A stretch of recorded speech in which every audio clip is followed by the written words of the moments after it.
नहीं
मैं अब ताबरो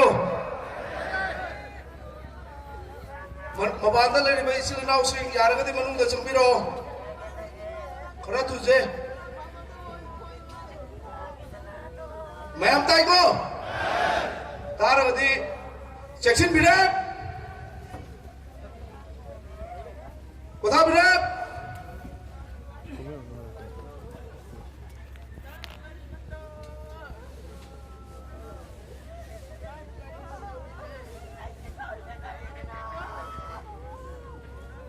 इसा की लाइन ची तो यार के खजी चुमन से ताब्रो खजी लाथों से मनिंदा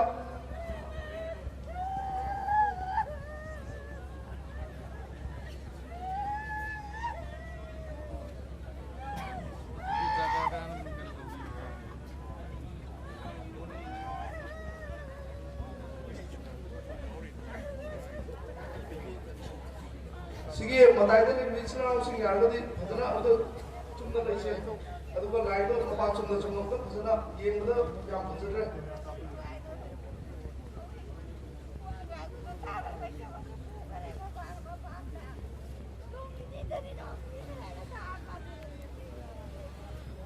तापीगी मिसना पुनमस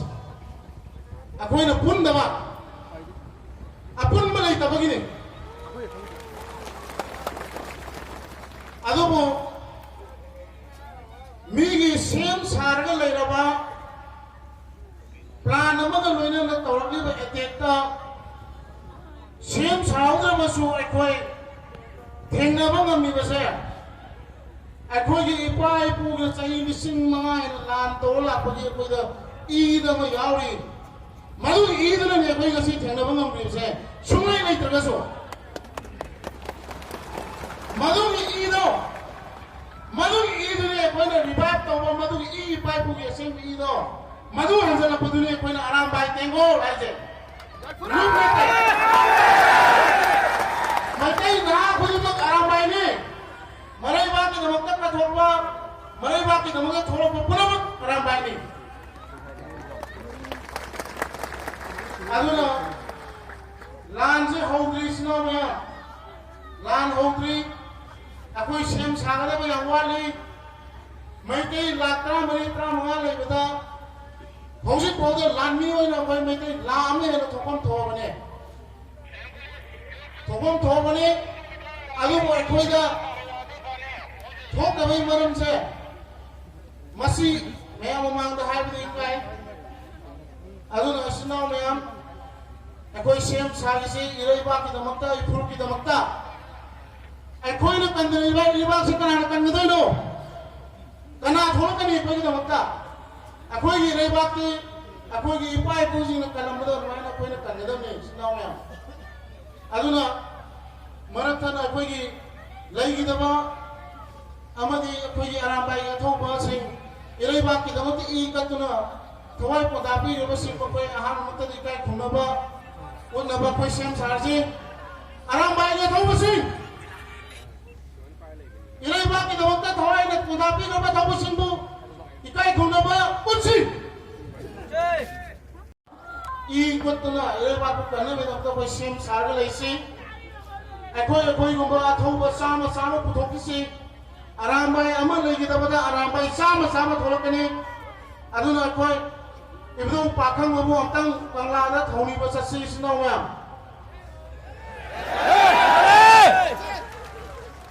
bangla da ibnu pakhang ba thawni ba salase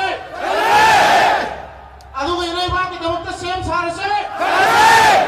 igi laman yai phare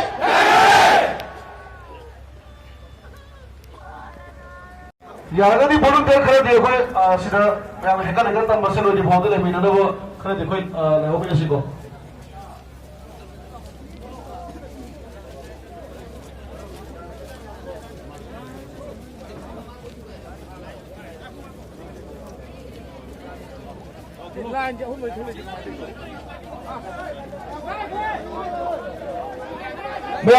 मैं तब समय सी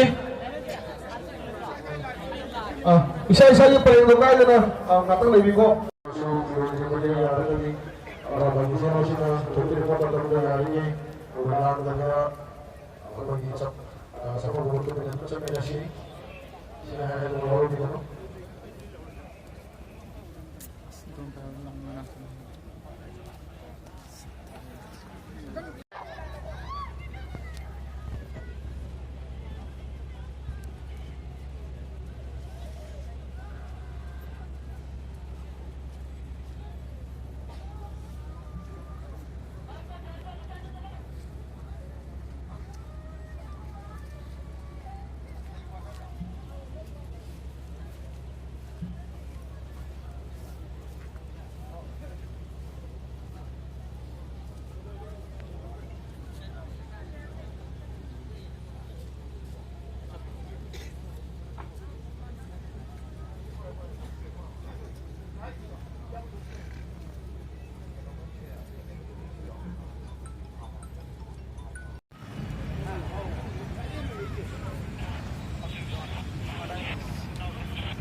Lampak tu nanti, lampak tu mana tu? Lampak tu dah kaya. Maka itu nanggung tu, maka ini orang lokal itu, itu kental mana? Maka ni. Mesti lampak tu. Mesti bu dah pernah.